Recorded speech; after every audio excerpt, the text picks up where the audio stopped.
परमात्मा पूर्ण ब्रह्म सारी सृष्टि के रचनहार कुल मालिक कबीर देव जी की असीम कृपा से ये 3 दिवसीय समागम सत्संग समारोह आज संपन्न हो रहा है। परमेश्वर जी की असीम कृपा से ही ये शुभ समागम हुआ करते हैं और ऐसे समागमों में जो पुण्यात्मा पहुंच पाती हैं वो परमात्मा की असीम कृपा की पात्र होते हैं।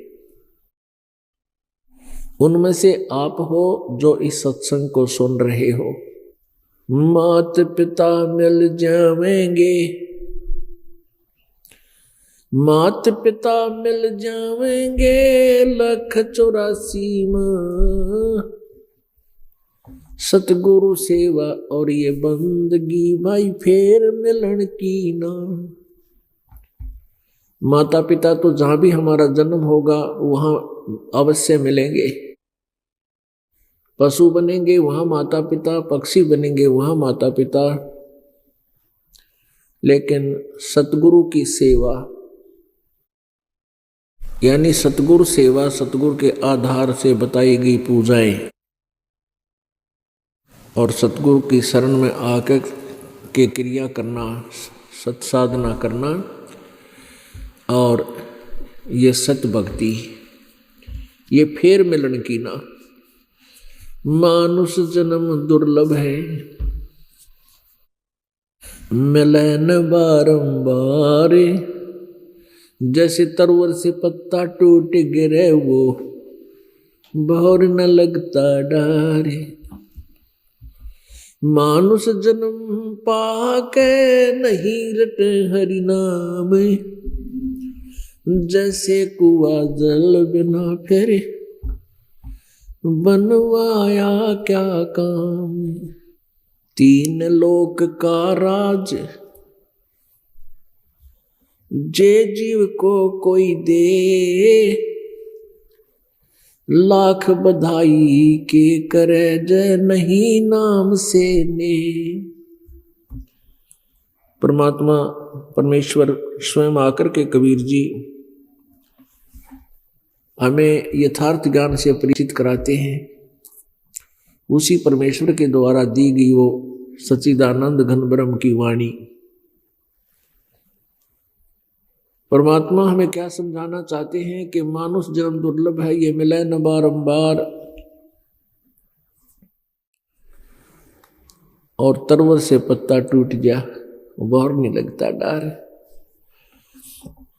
मानुष जन्म पाकर जो नहीं रटे हरि नाम। जैसे कुआ जल बिना फिर बनवाया क्या काम। जिस कुएं में जल ना हो और उसको कितना ही सुंदर बना रखा हो, यूजलेस है। उसका नाम कुआ भले ही है पर गुण कुएं के नहीं। इसी प्रकार जो सतभक्ति प्राणी नहीं करते हैं वो भले ही मनुष्य जीवन में है और मानव भी कहलाते हैं। वो ऐसे हैं जैसे जल रहित कूप और मानुष जन्म दुर्लभ है, मिले न बारंबार। जैसे तरवर से पत्ता टूट जावे फिर नहीं लागे डार। पुण्यात्माओं, ये अब आप मानव शरीर में हैं, सब सुविधाएं आप जी को प्राप्त हैं। सत भक्ति परमात्मा की स्तुति साधना ना करने से फिर कितना कष्ट होगा इस प्राणी को। परमात्मा कहते हैं ये सौदा फिरना ही संतो, यो सौदा फिरना ही। लोहे जैसा ताव जात है काया दे सराही। 3 लोक और भवन 14 सब जग सौदे आई। और दुगने तिगने किए चौगने किन्हों मूल गवाई। परमात्मा हमें ये समझाना चाहते हैं कि जो साधनाएं आप कर रहे हो पहले तो साधना गलत। और मनुष्य जीवन पाकर के जो भक्ति नहीं करते, सत्साधना नहीं करते, उनके साथ कैसी बीतेगी। ये सौदा फिर नाही संतो यो सौदा फिर नहीं। ये मानुष जीवन का फिर बार बार मिलना बड़ा दुर्लभ है। मनुष्य जीवन मिल जाता है तो परम संत का मिलना अति दुर्लभ है। गीता जी अध्याय नंबर 7 के श्लोक नंबर 18 में गीता ज्ञानदाता अपने विषय में बताता है कि मेरी भक्ति 16, 17, 18 में अपनी भक्ति यानी ब्रह्म साधना के विषय में जानकारी देते हुए कहता है कि मेरी साधना 4 प्रकार के करते हैं। एक अर्थार्थी जो धन लाभ ही चाहते हैं और वेदों अनुसार ही वो श्लोकों मंत्रों से ही अनुष्ठान किया करते हैं। दूसरे अर्थ संकट निवारण के लिए जो अनुष्ठान किए जाते हैं वो वेदों के मंत्रों से ही अनुष्ठान किया करते हैं और कोई किसी भी शास्त्र के लेख का सहयोग नहीं लेते। और तीसरे वो होते जिज्ञासु जो परमात्मा के पाने के उद्देश्य से घर भी त्याग कर निकले या वैसे प्रभु की तलाश में इधर उधर संतों के पास कई घर में भी रहते रहे और उन्होंने जैसे भी संत मिले उनसे ज्ञान ग्रहण किया और स्वयं फिर उस खचड़े ज्ञान के वक्ता बन गए। ये तीनों व्यर्थ बताए और चौथा बताया ज्ञानी कि चौथा जो है वो ज्ञानी भक्त है। ज्ञानी कैसा होता है कि उसको ये पता लग जाता है कि अभी मनुष्य जीवन केवल परमात्मा प्राप्ति आत्म कल्याण करवाने के लिए जन्म और मृत्यु के इस महान कष्ट से छूटने के लिए मोक्ष पाने के लिए मिलता है। और उसको ये भी ज्ञान हो जाता है कि केवल एक ही परमात्मा है, वेदों में प्रमाण है। एक ही परमात्मा की भक्ति करनी चाहिए, उस सर्वशक्तिमान की, परमेश्वर की। अन्य किसी देवता की भक्ति से जीव कल्याण नहीं हो सकता। ज्ञानी को इतना भी पता चल जाता है। वेदों में यही लिखा है, गीता जी में भी यही लिखा है कि केवल एक ही परमात्मा की भक्ति से सब लाभ होता है। उसकी अनन्य मन से भक्ति की जाती है। तो उन ज्ञानी आत्माओं को यह दृढ़ निश्चय हो गया कि मनुष्य जीवन बार बार नहीं मिलेगा और अन्य देवताओं की पूजा से लाभ होगा नहीं, इसलिए एक परमात्मा की भक्ति करनी चाहिए। फाइनल फैसला कर लिया। अब उनको तत्वदर्शी संत मिला नहीं। तत्वदर्शी संत ना मिलने से उन्होंने स्वयं ही वेदों के निष्कर्ष निकाले। वेदों में ये बिल्कुल स्पष्ट लिखा है कि केवल एक परमात्मा है, पूर्ण ब्रह्म। उसकी पूजा, उसकी साधना करने से पूर्ण मोक्ष होता है। और वेद ज्ञान दाता तथा गीता ज्ञान दाता ये ब्रह्म है जो श्री कृष्ण जी में प्रवेश करके गीता जी को बोला था। उसने अपने विषय में भी बताया गीता जी अध्याय नंबर 8 के श्लोक नंबर 13 में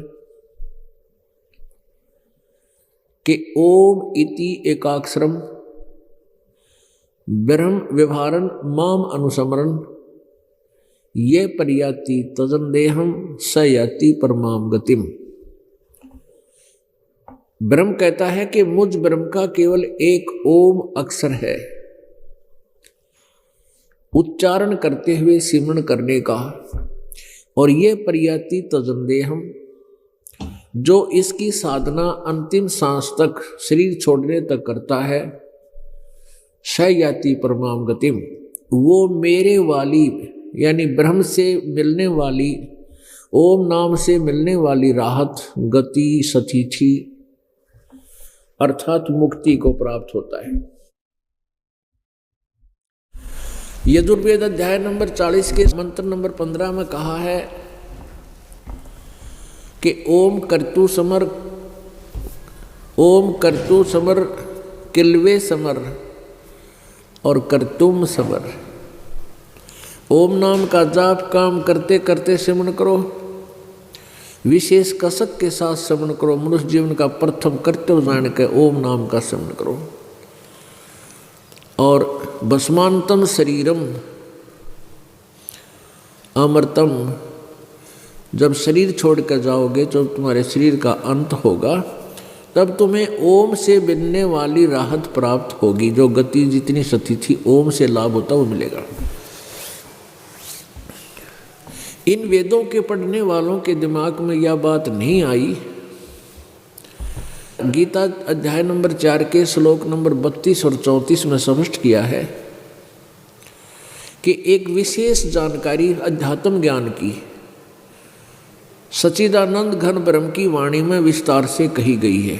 सच्चिदानंद घन ब्रह्म यानी परम अक्षर ब्रह्म, सच्चिदानंद घन ब्रह्म, वो उसने उनके मुखारविंद से उच्चारित वाणी है, वो कबीर वाणी है, उसमें विस्तार से कही गई है। उस तत्व ज्ञान को तू तत्वदर्शी संतों के पास जाकर समझ। उनको दंडवत प्रणाम करने से, कपट छोड़कर नम्रतापूर्वक प्रश्न करने से वो तत्वदर्शी संत तुझे उस परमात्म तत्व का ज्ञान कराएंगे। कौन से का? जो सच्चिदानंद घन ब्रह्म की वाणी में विस्तार से कहा गया है। तो पुण्यात्माओं, इससे सिद्ध हो गया कि गीता ज्ञानदाता जितना नॉलेज रखता था, आध्यात्मिक ज्ञान रखता था, उसने गीता जी में प्रमाण कर दिया। ओम नाम बताया अपनी साधना का, और उससे ऊपर एक परम अक्षर ब्रह्म है जो सबका मालिक है। गीता जी अध्याय नंबर 8 के श्लोक नंबर 1 का उत्तर श्लोक नंबर 3 में दिया है। 8वें अध्याय के प्रथम मंत्र में अर्जुन ने पूछा कि जो आपने 7वें अध्याय के 29वें श्लोक में जिस तत्ब्रह्म का जिक्र किया है कि उस तत्ब्रह्म को जानने के पश्चात और सारे अध्यात्म ज्ञान से परिचित होने के उपरांत, सभी कर्मों से परिचित हो जाने के उपरांत, ये प्राणी केवल जरा और मरण से छूटने का ही प्रयत्न करता है, यहाँ की किसी वस्तु की डिमांड नहीं रखता। तो किम तत्ब्रह्म 8वें अध्याय के प्रथम श्लोक में पूछा अर्जुन ने गीता ज्ञानदाता से, वो किम तत्ब्रह्म, वो तत्ब्रह्म कौन है? वो परमात्मा, तत्ब्रह्म माने वो भगवान, वह परमेश्वर। गीता ज्ञानदाता ने 8वें अध्याय के 3 श्लोक में कहा कि वो परम अक्षर ब्रह्म है। इससे सिद्ध है कि वो परम अक्षर ब्रह्म गीता ज्ञानदाता से कोई अन्य और सुपीरियर है, उससे शक्तिमान है। 18वें अध्याय के 62वें श्लोक में कहा कि अर्जुन, तू सर्वभाव से उस परमेश्वर की शरण में जा, उसकी कृपा से ही तू परम शांति और सनातन परम धाम को प्राप्त होगा, यानी पूर्ण मोक्ष तुझे हो जाएगा। और मेरी शरण में रहेगा, ओम नाम का जाप जपेगा। 4थे अध्याय के 5वें श्लोक में कहा कि अर्जुन, तेरे और मेरे बहुत जन्म हो चुके, तू नहीं जानता, मैं जानता हूँ। और 9वें श्लोक में 4थे अध्याय के में कहा है कि अर्जुन, मेरे जन्म और कर्म अलौकिक हैं। तो ऐसे जो जिन्होंने गीता जी को पढ़ा, उनका यहाँ दिमाग नहीं गया, उनके माइंड ने इतना काम नहीं किया कि गीता जी में जो ज्ञान है वो ब्रह्म ने अपना समाधान भी बताया है। ओम नाम का जाप विधि भक्ति करने की, तो उससे तो केवल जन्म मृत्यु ही बनी रहेगी, पूर्ण मोक्ष नहीं होगा। 15वें अध्याय के 4थे श्लोक में कहा है कि तत्व ज्ञान की प्राप्ति के पश्चात परमेश्वर के उस परम पद की खोज करनी चाहिए, जहां जाने के बाद ये साधक फिर लौटकर संसार में कभी नहीं आते, अर्थात उनका पूर्ण मोक्ष हो जाता है। और गीता ज्ञानदाता कहता है, जिस परमेश्वर से सारे संसार रूपी वृक्ष की प्रवृत्ति विस्तार को प्राप्त हुई, अर्थात जिसने पूरे ब्रह्मांडों की रचना की है। तो इससे भी सिद्ध हो गया कि ये संसार के रचने वाला भी गीता ज्ञानदाता से कोई और है। और वही पूजा के योग्य है, वही पूर्ण मोक्षदायक है। उसका मंत्र का संकेत किया है 17वें अध्याय के 23वें श्लोक में कि ओम तत्सत इति निर्देश ब्रह्मण त्रिविध समर्थ है। उस सच्चिदानंद घन ब्रह्म के पाने का, उसकी प्राप्ति का ओम तत्सत यानी पूर्ण परमात्मा सतपुरुष की भक्ति करने का यो 3 मंत्र के जाप का निर्देश कहा है। इसकी 3 प्रकार से सिमरण होता है। ओम और तत् ये सांकेतिक है, ओम सीधा है, डायरेक्ट है, ये क्लियर है। ओम और तत् मिलके ये 2 मंत्र का जाप सतनाम कहलाता है। तत् वो सांकेतिक है, गुप्त ये दास बताएगा। तो ऐसे ओम और तत् सतनाम के बाद फिर आप जी को सारनाम दिया जाएगा। इन तीनों मंत्रों को और 3 ही विधि से जाप करना होता है। इसलिए गीता जी अध्याय नंबर 17 के श्लोक नंबर 23 में कहा कि ओम तत्सत इति निर्देश है ब्रह्मण है त्रिविध है समर्थ है। सच्चिदानंद घन ब्रह्म का एक ओम तत्सत ये 3 मंत्र का जाप है और इसी का निर्देश है, नथिंग एल्स, और कुछ नहीं। और इसकी त्रिविध है माने 3 प्रकार से इसका समर्थ माने सिमरण करने को कहा है। वो कौन कहेगा, कौन बताएगा? ऑप्शन छोड़ दिया कि वो तो तत्वदर्शी संत बताएंगे, मैं नहीं जानता। कौन? गीता ज्ञानदाता। उसने तो अपनी विधि बता दी सिमरण की। ओम इति एकाक्षरम ब्रह्म विवरण माम अनुसमरण 8वें अध्याय के 13वें श्लोक में ये परियाति तजन देहम सयाति परमाम गतिम। 8वें अध्याय के 5, 6, 7, 8, 9, 10 इनमें 5 और 7 में तो गीता ज्ञानदाता कहता अपने विषय में कि मेरी भक्ति करनी है तो मुझे प्राप्त होगा। युद्ध भी कर और साधना भी कर, और सच्चिदानंद घन ब्रह्म की पूजा करनी है तो तत्वदर्शी संतों को ढूंढ ले। उस परम अक्षर ब्रह्म की साधना करनी होता है तो उनसे ढूंढो, और वो 3 मंत्र का जाप देते हैं और उसकी भक्ति करने वाला उसको प्राप्त होता है, मेरी साधना करने वाला मुझे प्राप्त होता है, मेरे पास ही रह जाता है।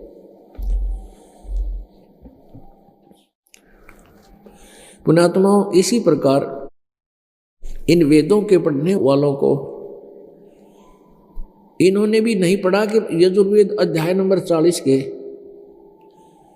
और श्लोक नंबर 10 से लेकर 13 तक स्पष्ट किया है कि कोई तो परमात्मा के विषय में जन्म लेने वाला कहता है यानी साकार कहता है, और कोई जन्म ना लेने वाला कहता है, निराकार बताता है।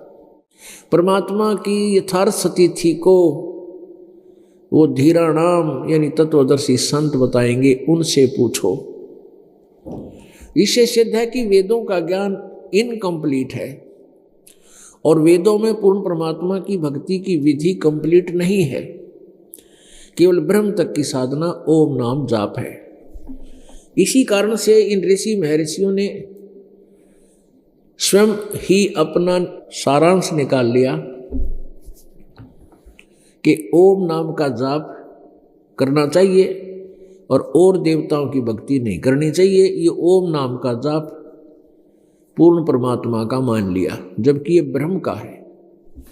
इस आधार से उन्होंने ये साधनाएं की, लेकिन काल के जाल में ही ये रह गई।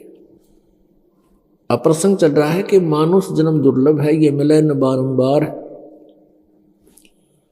जैसे तरवर से पत्ता टूट जा वो फिर नहीं लगता डार। अपने आत्मा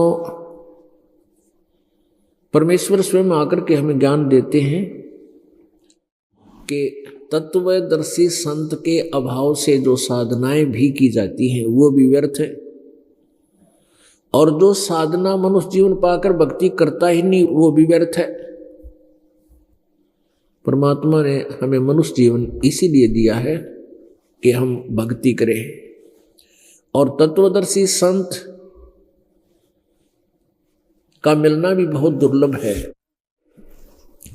गीता जी अध्याय नंबर 7 के श्लोक नंबर 17 में कहा है कि ज्ञानी जो है ये मुझे अच्छे लगते हैं और इनको मैं पसंद हूं, क्योंकि ज्ञानी ने ये समझ लिया है कि और देवता पूजने नहीं, ब्रह्म की पूजा करना ही श्रेयकर है। उनकी अपनी सोच है।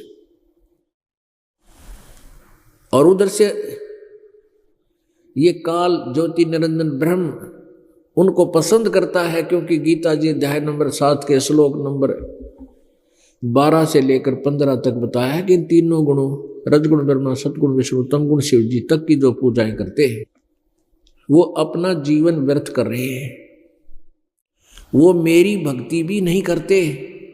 अब इन 4 प्रकार के साधकों के बारे में बताया कि ये मेरे उपासक तो हैं, लेकिन इनमें से 3 रिजेक्टेड है, चौथा ज्ञानी है, ये मुझे बहुत पसंद है, क्योंकि ये मेरे अतिरिक्त ये किसी की अन्य देव की पूजा नहीं करता।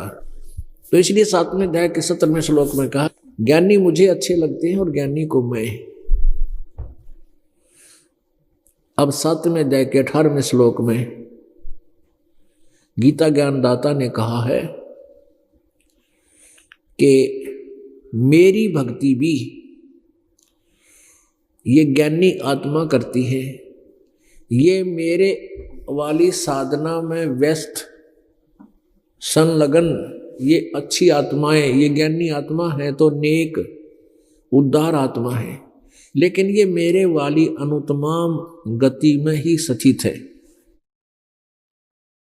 अनुत्तम माने अश्रेष्ठ घटिया साधना में। पुण्यात्माओं, इस श्लोक से 7वें अध्याय के 18वें श्लोक से गीता जी के जो है ना यथार्थता का ज्ञान होता है कि ये पवित्र सदग्रंथ हमें क्या ज्ञान देना चाहता है। इसमें गीता ज्ञानदाता अपनी साधना को घटिया बताता है, अश्रेष्ठ बताता है, अनुत्तम बताता है, लेकिन अनुवादकर्ताओं की बुद्धि ने काम किया नहीं। उन्होंने श्री कृष्ण जी को सुप्रीम पावर मान के और ये सोच लिया कि परमात्मा अपने को, अपनी साधना को अनुत्तम नहीं कह सकता, इसलिए यहां बुद्धि स्लिप कर गई उनकी।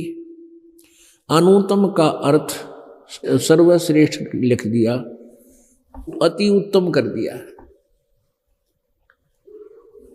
अपने आत्माओं, यहां बिजली गिरी हुई है। ये संस्कृत भाषा को केवल एक वर्ग ही जानता था, जिसको ब्राह्मण कहा करते थे, और उन ब्राह्मण वर्ग से सुनकर ज्ञान हमने ये सोचा कि इन्होंने संस्कृत भाषा पढ़ी है, ये गीता वेदों और पुराणों को ठीक समझकर हमें बता रहे हैं। तो हमारे पूर्वजों ने और हमने उन अज्ञानियों द्वारा दिए गए निष्कर्ष को फाइनल मान लिया, सत्य मान लिया, और आज वही सदग्रंथ हमें क्या बता रहे हैं। आज हम शिक्षित हैं, हम खुद पढ़ रहे हैं, आंखों से रोना आता है कि नालायका ने के करायु से मानव समाज के साथ कैसा जुल्म कर दिया, सब क्योंकि गलत साधना। गीता जी अध्याय नंबर 16 के श्लोक नंबर 23 में लिखा है कि शास्त्र विधि को त्याग कर जो मनमाना आचरण करते हैं, मनमानी पूजाएं करते हैं, उनको न तो कोई सुख होता है, न उनकी गति होती है, न उनको कोई सिद्धि प्राप्त होती है, अर्थात यूजलेस। और यही कारण रहा कि हम सभी, हमारे पूर्वज प्रेत बन गए, भूत बन गए, फिर वही नकली संत, गुरु, ब्राह्मण फिर हमें मूर्ख बनाए रखे कि इसके पिंड भरवा दो, इसकी 17वीं कर दो, 13वीं कर दो, इसका महीना करो। ये पहले तो ऐसा खाड़ा कर रखा था, आए महीने करवा करते फंड, और फिर 6 माही, फिर 12 बरसों दी है, उसके बाद फिर कनागत शुरू हो जाते। यानी उनने अपना जुगाड़ पूरा जोड़ रखा था। पहले तो साधना गलत बताई, उन्हें पता नहीं था। उस जिस साधना के करने से वो प्रेत बन गए, और फिर पीछे पड़े रहे, इसके श्राद्ध निकालो, पिंड भरवा दो, ऐसा कर दो। यही कारण रहा कि इनको ज्ञान नहीं था, इसलिए इन्होंने जहां इनकी बात समझ में नहीं आई, अर्थों के अनर्थ कर दिए। देखिएगा गीता जी अध्याय नंबर 7 के श्लोक नंबर 18 को। यह है श्रीमद् भगवत गीता। गीता प्रेस गोरखपुर से प्रकाशित है और जय दयाल गोविंद का ये इसके अनुवादक है। अध्याय नंबर 7 का श्लोक नंबर 18 में अनुत्तम का अर्थ इन्होंने अति उत्तम कर रखा है। अध्याय नंबर 7 और श्लोक नंबर 18, इसमें लिखा है कि उदारा सर्वे एव एते ज्ञानी तु आत्मा एव मे मतम, मेरे मत के अनुसार, मेरे विचार में, गीता ज्ञानदाता कहता है। ये सर्वे माने सारी, एते माने ये, ज्ञानी माने ज्ञानी, आत्मा है तो उदारा, ये नेक तो हैं क्योंकि परमात्मा के लिए समर्पित हैं। आस्थित सही युक्त आत्मा, आस्थित सही युक्त आत्मा, भगवान में लीन वो आत्माएं आस्थित हैं। किस में आश्रित हैं? माम एव अनुतमाम गतिम, मेरे वाली ही अनुतम गति में वो आस्थित है, आश्रित है। अनुवाद इनका देखिए, ये सभी उदार हैं परंतु ज्ञानी तो साक्षात मेरा स्वरूप ही है, ऐसा मेरा मत है। क्योंकि वह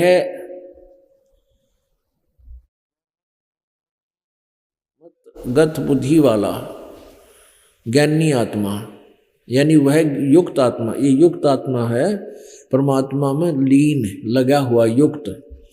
अति उत्तम, अनुत्तम का अर्थ कर दिया अनुत्तमाम, ये लिखना था कति घटिया ते घटिया, अति उत्तम कर दिया। अनुत्तम तेरा के देवी, अनुत्तम का अर्थ कर दिया अति उत्तम हो सकता है? नहीं, गति स्वरूप मुझ में ही अच्छी प्रकार स्थित है। तो यहां बिजली गिर गया। ये लिखा स्पष्ट कि सर्व उदारा सर्वे एव एते ज्ञानी तू आत्मा। ये सर्वे माने ये सभी ज्ञानी आत्मा तो उदार तो है, ऐसे मेरे, ऐसा मेरा मत है, परंतु ये नेक तो हैं, उदार माने नेक अच्छी आत्मा है, परंतु आस्थित सही युक्त आत्मा माम एवं अनुतमाम गतिम, वो मेरे वाली ही गति, अनुतम माने घटिया गति यानी स्थिति, मुझसे मिलने वाले लाभ, मोक्ष, अनुतम मोक्ष पर यानी अश्रेष्ठ घटिया मोक्ष पर ही आश्रित हैं, आस्थित हैं। अपने आत्माओं, ऐसे ही इन्होंने अध्याय नंबर 7 के श्लोक नंबर 24 में भी काम बिगाड़ रखा है। 7 का 24, इसमें ये अनुतम शब्द है, अनुतमम, इसका भी इन्होंने अनुतम का अर्थ कर दिया अति उत्तम। अनुतम, अनुतमम, अनुतम, यहां बात बिगाड़ रखी इन्होंने। अब पुण्यात्मा,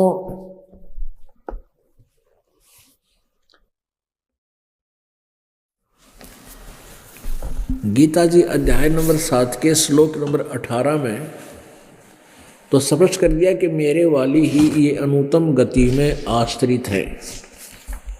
और फिर 19 में कहा कि बहुनाम जन्मानाम अन्ते ज्ञानवान माम प्रपद्यते, बहुनाम जन्मानाम अन्ते ज्ञानवान, ये ज्ञानी आत्मा, बहुत बहुत जन्मों के अंत के कोई जन्म में, एक आध जन्म में ये ज्ञानी आत्मा,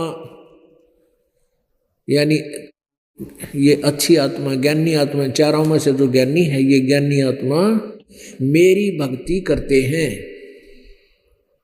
मुझे भजते हैं। बड़ी मुश्किल तो कोई कहता नहीं तो ये अन्य उपासनाओं में लीन रहते हैं, जैसे अन्य देवताओं की पूजाओं में लगे रहते हैं।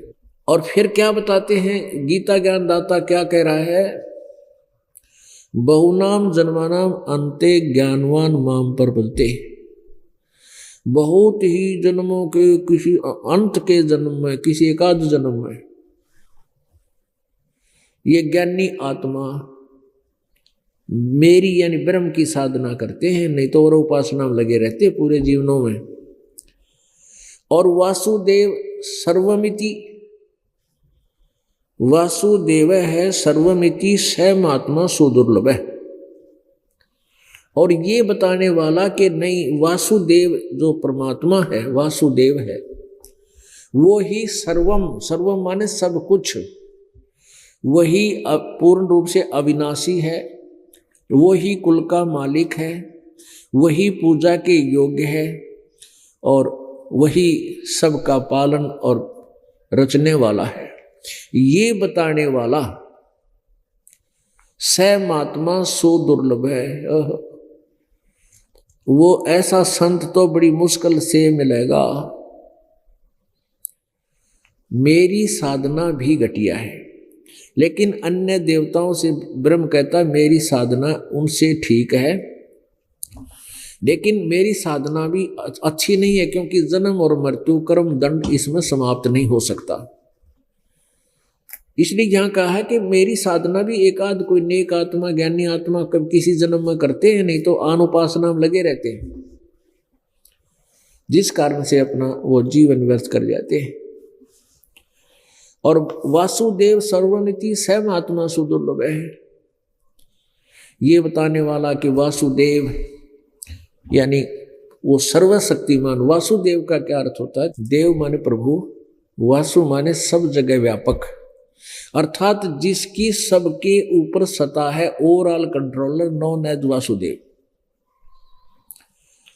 अपनात्मा श्री कृष्ण जी यानी विष्णु जी के अवतार श्री कृष्ण जी को वासुदेव कहा करते थे, जबकि वासुदेव तो उनके पिताजी का नाम था। और ये पुरोहित लोग वेदों से अच्छे मंत्र के जो अच्छे अर्थ होते हैं, उन नामों के आधार से अपने यजमानों के पुत्र पुत्रियों के नामांकन किया करते थे। ऐसे वासुदेव नाम वेदों से लेकर के श्री कृष्ण जी के पूज्य पिताजी का रखा हुआ था, और श्री कृष्ण जी को वासुदेव कहने लगे। या कोई बात हुई? अब अगर उन्होंने सर्वशक्तिमान के आधार से वासुदेव का, तो वह ज्ञानी थे। और जब किसी के पिता का नाम राम दिया हो और उसके बेटे ने भी कोई राम दिया कह तो बड़ी बूझ से कति नालायक आदमी नो कवे क्यों ने। तो ऐसे वासुदेव का अर्थ क्या होता है? जिसकी सत्ता, जिस वो सबके सब जगह व्यापक हो, सब जगह जिसका वास हो, जिसकी सत्ता हो। श्री कृष्ण जी, श्री ब्रह्मा जी, श्री विष्णु जी, श्री शंकर जी, कृष्ण को होते विष्णु जी, ये एक ब्रह्मांड में एक विभागीय प्रभु हैं, एक विभाग के स्वामी हैं। रजोगुण विभाग के ब्रह्मा जी, सतोगुण विभाग के विष्णु जी, तमोगुण विभाग के शिव जी। और इनके पिता जो ब्रह्म है, वो एक ब्रह्मांड में यूं समझो मुख्यमंत्री का रोल कर रहा है, भूमिका कर रहा है। और इन तीनों को मंत्री जानो। अब ये इन तीन लोक के अंदर एक विभाग के स्वामी हैं। ये सब ब्रह्मांडों के ऊपर व्यापक नहीं है, ये केवल इतने में ही ये समाये हुए हैं, इनकी इतनी ही रेंज है। ये कुल के मालिक नहीं है, ये सर्वव्यापक नहीं है, सब जगह इनकी सत्ता नहीं है। तो इनके पिताजी के पास 21 ब्रह्मांड का क्षेत्र है। ये ब्रह्म 21 ब्रह्मांड में मालिक है, स्वामी है, प्रभु है, लेकिन ये कुल का स्वामी नहीं है, सबका स्वामी नहीं है। ऐसे ऐसे असंख्य ब्रह्मांड हैं। तो जो परब्रह्म है, अक्षर पुरुष जिसे कहते हैं, गीता जी अध्याय नंबर 15 के श्लोक नंबर 16 और 17 में 3 प्रभु बताए हैं, 3 पुरुष। एक सरपुरुष, सरपुरुष ब्रह्म को कहते हैं जो 21 ब्रह्मांड का स्वामी है। एक अक्षर पुरुष, अक्षर पुरुष सात शंख, नील पद्म शंख, सात शंख ब्रह्मांड का स्वामी है, वो कुल का स्वामी नहीं है। और ये दोनों ही नासवान हैं इनके लोकों में, इनके ब्रह्मांडों में, इनके देश में जितने भी प्राणी हैं इनके अंतर्गत वो भी नासवान हैं और ये दोनों भगवान भी नासवान हैं। कौन? सरपुरुष और अक्षर पुरुष। इनको सर्वब्रह्म भी कहते हैं, अक्षर ब्रह्म भी कहते हैं। 15वें अध्याय के 17वें श्लोक में श्रीमद् भगवत गीता में कहा कि उत्तम पुरुष है तू अन्य परमात्मा इति उदाहरते, ये लोग तरम आविश्य विभर्ति अवय ईश्वर है। उत्तम पुरुष वो श्रेष्ठ परमात्मा तो कोई और है, ऊपर जो 16 में कहे हुए उनसे कोई अन्य है, उनसे भी भिन्न है और उसको परमात्मा कहते हैं। और वही तीनों लोकों में प्रवेश करके सबका धारण पोषण करता है। वो अवय ईश्वर है, वो वास्तव में अविनाशी परमात्मा है। तो पुण्यात्मा, जो ये परम अक्षर ब्रह्म है, गीता जी अध्याय नंबर 8 के श्लोक नंबर 3 में परम अक्षर ब्रह्म जिसके विषय में कहा, उसको वो 15वें अध्याय के 17वें श्लोक में उसी की जानकारी है कि वो उत्तम पुरुष है तो अन्य है, वो परम अक्षर ब्रह्म है, वो पुरुषोत्तम है, उत्तम पुरुष है, श्रेष्ठ प्रभु है, उसकी साधना भी उत्तम है, उसी से लाभ मोक्ष होता है। तो उत्तम पुरुष वो जो परमेश्वर है उसको परमेश्वर भी कहते हैं, उसको सतपुरुष भी कहते हैं। सतपुरुष माने अविनाशी परमात्मा, पुरुष माने प्रभु, मालिक, राम कहो, अल्लाह कहो, खुदा कहो, गॉड कहो, साहिब कहो। वो असंख्य ब्रह्मांड का मालिक है, स्वामी है, वो सबका कंट्रोलर है, वो है वास्तव में वासुदेव। क्योंकि उस परमेश्वर सतपुरुष की, सतपुरुष तो उपाधि का नाम है। जैसे प्रधानमंत्री जी अपने देश के प्रधानमंत्री का जो एक अन्य नाम होता है जो शरीर का नाम है वो भिन्न होता है, और प्रधानमंत्री उनके पद का नाम होता है। ऐसे ही सतपुरुष तो पद है और कबीर उसका नाम है। परमेश्वर के शरीर का नाम कबीर देव है। हम जैसे वेदों में उसको कबीर देव कहा, हम उसको कबीर देव, कबीर साहब, देव कहो चाहे साहब कहो। और कुरान शरीफ में उसे अल्लाह अकबर कहा है, अल्लाह कबीर। अकबर कहो चाहे अकबरी, ये ऐसे भाषा में लिखने का अंतर हो जाता है। अरबी, उर्दू और फारसी, इन तीनों भाषाओं का समावेश है पवित्र कुरान शरीफ में। अधिकतर उसमें अरबी भाषा है। अरबी भाषा में कबीर होता है, फारसी भाषा में अकबरू कहते हैं, अकबरी। तो अल्लाह माने भगवान, गॉड, साहब, देव, देव को चाहे अल्लाह को।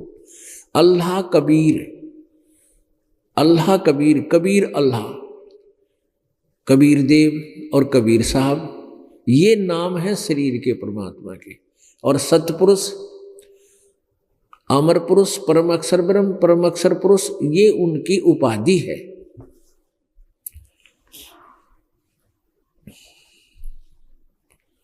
तो यहां बताया है कि बहुनाम जन्मानाम अंते, गीता जी अध्याय नंबर 7 के श्लोक नंबर 19 में, बहुनाम जन्मानाम अंते ज्ञानवान माम प्रपद्ये। गीता ज्ञानदाता कहता बहुत बहुत जन्म के किसी अंत के जन्म में ये ज्ञानी आत्मा मेरी भक्ति करते ना, ये वैसे ही अन्य जन्मों में तो ये पता नहीं के साधना उल्ट साधना करते रहे। और वासुदेव सर्वमिति सैमात्मा सुदुर्लभ है। ओह, ये बताने वाला कि नहीं, वो वासुदेव जो परमात्मा है, वो परम अक्षर ब्रह्म है, वही पूजा के योग्य है, वही पूर्ण मोक्षदायक है, और वही हम सब का कुल का मालिक है, वही सारे ब्रह्मांडों का रचनहार है, वही पूजा के योग्य है। अन्य किसी की पूजा से जीव मोक्ष प्राप्त नहीं कर सकता। ये बताने वाला सैमात्मा सुदुर्लभ है, वो संतता बड़ी मुश्किल से मिलेगा। पुण्यात्मा, परमेश्वर कबीर जी सन 1727 में गांव छुडानी, जिला झज्जर, हरियाणा प्रांत में एक 10 वर्षीय बालक गरीबदास जी को आकर सतलोक से आकर सहशरीर आकर के मिले थे और उनकी आत्मा को, उन शरीर को हाँ छोड़ गए, उनकी आत्मा को ऊपर के ब्रह्मांडों से परिचित कराया।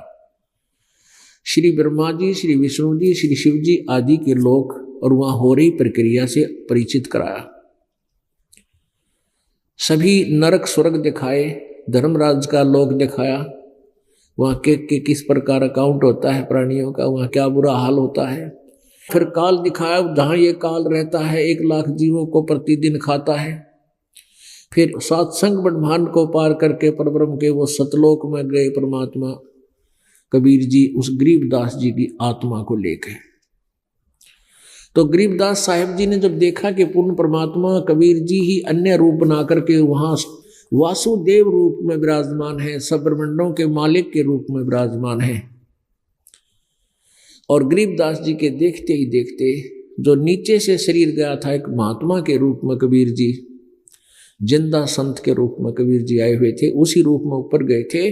तो देखते ही देखते वो असंख्य ब्रह्मांड का मालिक वाला रूप जो तेजों में शरीर है, 1 रोमकूप में करोड़ सूर्य मिला दे, करोड़ चंद्रमा मिला दे, ऐसे रूप में सतलोक में परमात्मा कबीर जी विराजमान है। और ये अनाड़ी संत कहते हैं परमात्मा निराकार है, वहां तो प्रकाश ही प्रकाश है सतलोक में। जब सतलोक में परमात्मा है ही नहीं, हम टिंडे लेंगे वहां जाकर, हम क्या करेंगे बता। इसे अनाथ यहाँ पर, इसे अनाथ वहां पर। हम परमात्मा के दर्शनार्थ जा रहे हैं, अपने मालिक के दर्शन किया करेंगे, उनसे प्यार से बतलाया करेंगे, वहां रहा करेंगे, इसलिए तो जा रहे हैं। तो वहां गरीबदास साहिब जी ने देखा, ओए होए, असंख्य ब्रह्मांडों के कुल मालिक के रूप में परमात्मा एक बहुत बड़े सफेद गुम्बज के अंदर एक सुंदर सिंहासन पर विराजमान है। और कबीर परमात्मा अपना ही दूसरा रूप बना करके छुड़ानी में जब गरीबदास जी से मिले थे, एक जिंदा महात्मा का रूप बना कर आए थे। जिंदा महात्मा मुसलमानों में होते हैं,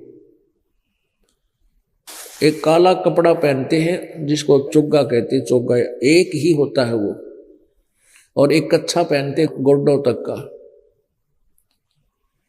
और एक काला टोप पहनते, दाढ़ी बड़ी होती है, बाल भी थोड़े बड़े ही होते हैं, घने बड़े नहीं। इस रूप में नीचे आए थे, इस रूप में ऊपर सतलोक में पहुंच गए। गरीबदास जी साथ है उनकी आत्मा। तो वहां परमात्मा ही दूसरे रूप में सतलोक के सिंहासन पर विराजमान देखे। तो गरीबदास जी ने सोचा कि ये है परमात्मा पूर्ण जो तख्त पर बैठा है। इतने में कबीर जी चौर करने लगे, जो नीचे से गया था वो रूप अपने ही दूसरे रूप पर चौर कर रहे हैं तख्त पर बैठे पर। गरीबदास जी ने सोचा ये कबीर तो यहाँ का कोई नौकर होगा इस भगवान का। इतने में जो तख्त पर बैठा था प्रभु वो खड़ा हुआ, तेजों में शरीर, जिसके 1 रोमकूप में करोड़ सूर्य मिला दे, करोड़ चंद्रमा, तो भी परमात्मा के 1 रोमकूप की रोशनी अधिक है।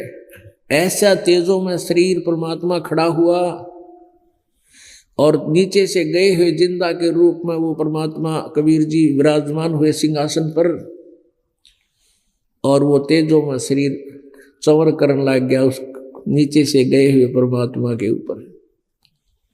10 वर्षीय बालक गरीबदास जी ये कौतुक देख रहे हैं, लीला देख रहे हैं, और सोच रहे हैं कि इस महात्मा के ऊपर भगवान क्यों इतनी चवर कर रहा है, इसकी सेवा कर रहा है, ये क्या माजरा है। इतने में वो तेजों में शरीर कबीर जी में समा गया, उस जिंदा महात्मा के अंदर समा गया। अकेले कबीर परमात्मा जी जो बनारस में काशी में 120 वर्ष दुल्हा की भूमिका करके गए थे, उसी रूप में उस वासुदेव वाले सिंहासन पर विराजमान हो गए। तब परमात्मा ने कहा कि जा गरीबदास वापस जा, तेरे शरीर को अंत करने वाले हैं। उधर से बच्चे को मृत जानकर शमशान घाट पर ले जाके चिता पर रख दिया था, अग्नि जलाने ही वाले थे। उधर से गरीबदास जी कहते परमात्मा मुझे मत वापस भेजो, वहां तो बहुत गंदा लोग है, सब लोग भ्रमित हैं, हाय हाकार मची हुई है, बेईमान लोग हो गए, और वहां ना भेजो मुझे, वहां तो जन्म मृत्यु होगी। परमात्मा ने कहा बेटा तू भक्ति करना, मैं तेरे साथ रहूंगा, चिंता ना कर, और जाके मेरी गवाही दे, ढंडोरा पीट दे दुनिया में। आने वाले समय में तेरे द्वारा दी गई गवाही मेरे बच्चों को पहचान करावेगी। तो गरीबदास जी को वापस भेज दिया। अंतिम संस्कार करने ही वाले थे तब एकदम बच्चे के शरीर में आत्मा आ गई और ऐसे हिला सारा शरीर, बंधन टूट गए जो बांध रखे थे शव के ऊपर, और उठ के फिर वो चल पड़े। 10 वर्ष के बालक। और फिर वो वाणी जो परमात्मा कबीर जी ने अपना ज्ञान, जैसे एक मोबाइल से दूसरे मोबाइल में फिल्म की फिल्म फीड हो जाती है, इसी प्रकार परमात्मा ने अपना ज्ञान गरीबदास जी के अंतःकरण में उस कंप्यूटर में फीड कर दिया। फिर उस ज्ञान से परिचित होकर के गरीबदास जी महाराज ने ढंडोरा पीटा, जगह जगह कहा हम सुल्तानी नानक तारे दादू को उपदेश दिया, जात जुलाहा भेद न पाया यू का सीमा है कबीर होया। जब गरीबदास महाराज जी ने ये अमृतवाणी बोलनी शुरू की, लोगों ने उनको बावड़ा कहा, मेंटल बताया। एक दादूपंथी संत गोपाल दास जी आए, उन्होंने उन गरीबदास जी द्वारा बोली गई वाणी के महत्व को समझा, क्योंकि वो संतों की वाणी को समझता था।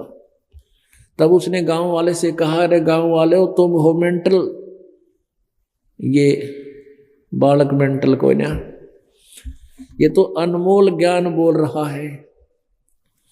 गोपाल दास जी एक बनिए के घर, उसका जन्म था, बनिए के घर उत्पन्न था, वो सेठ के घर, कुछ लेखन कार्य जाना था हिंदी का। तो उसने गरीबदास जी से प्रार्थना की कि हे प्रभु ये वाणी लिखा दो, कलयुग में बहुत काम आवेगी, जीवों का उद्धार करावेगी। तब गरीबदास जी बोला करते थे, गोपाल दास दादूपंथी वो लाला जी लिखा करते थे, और वो लिपिबद्ध की गई अमृतवाणी आंखों देखा हाल सचखंड सतलोक का आज ग्रंथ साहिब के रूप में ये उनका पाठ हो रहा है, जो अभी भोग लगा है। ये इतनी वाणी है कि 48 घंटे तक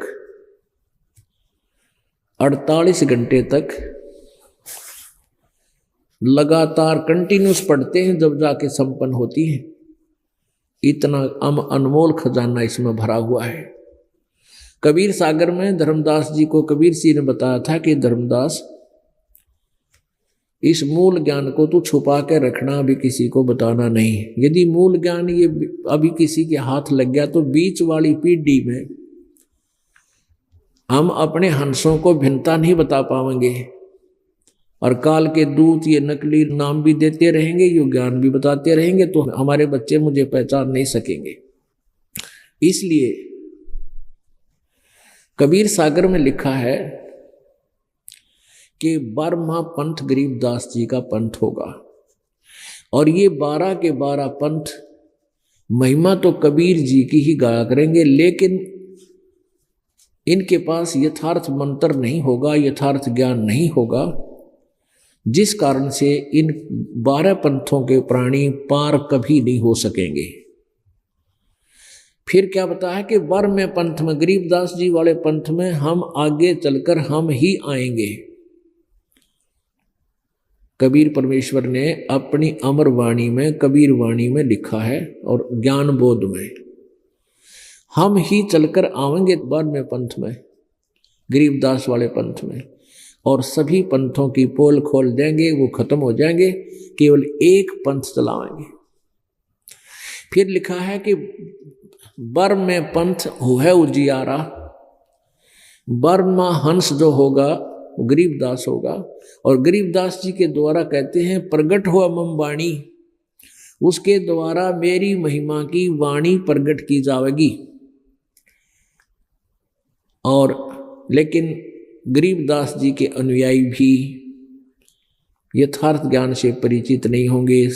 12 पंथों के वो कबीर पंथी भी तत्व ज्ञान से और यथार्थ भक्ति विधि मंत्र नाम से परिचित नहीं होंगे, वो सारे काल के मुंह में जाएंगे। तो कहते 12वां पंथ कुछ हुआ उजियारा, गरीबदास जी के द्वारा कहते मेरी महिमा का कुछ प्रचार होगा, और 13वें वंश मिटे सकल अंधियारा। अब यहां प्रसंग ऐसा आ गया,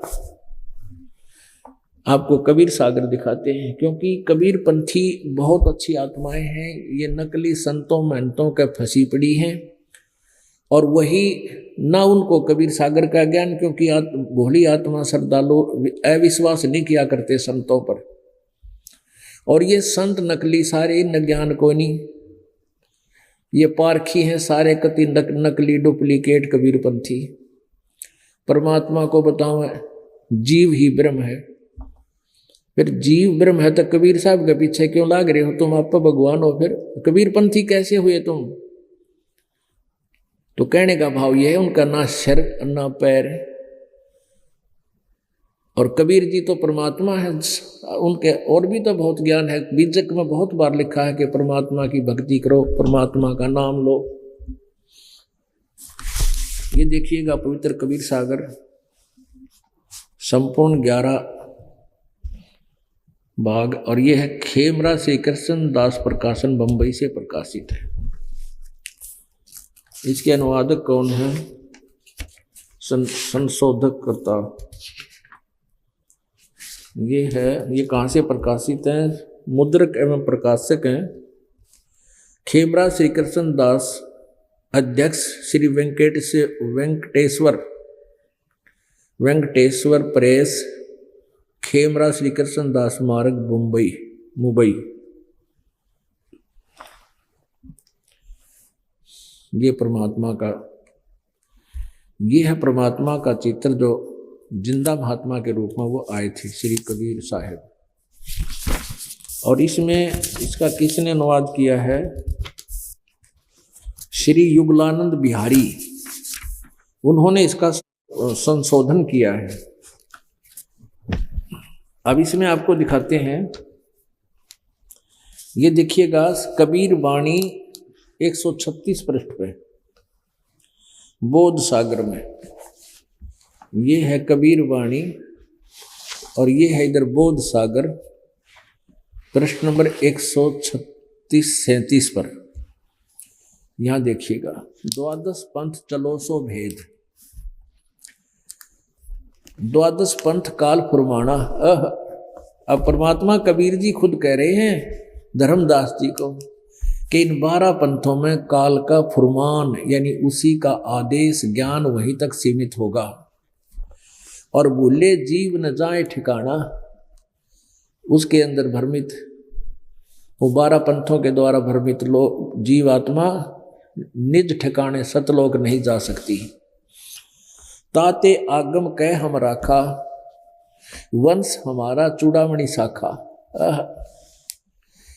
अब ये प्रथम जग में जागू बरमावे, बिना भेद वो ग्रंथ चुरावे, और दूसर सुरत गोपाल होई, अक्सर जो जोग दृढ़ावे सोई।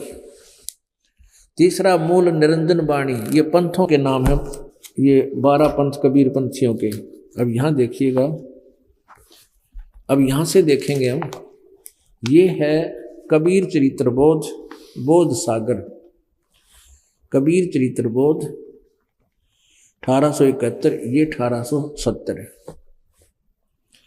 और बोध सागर में यहां देखिएगा,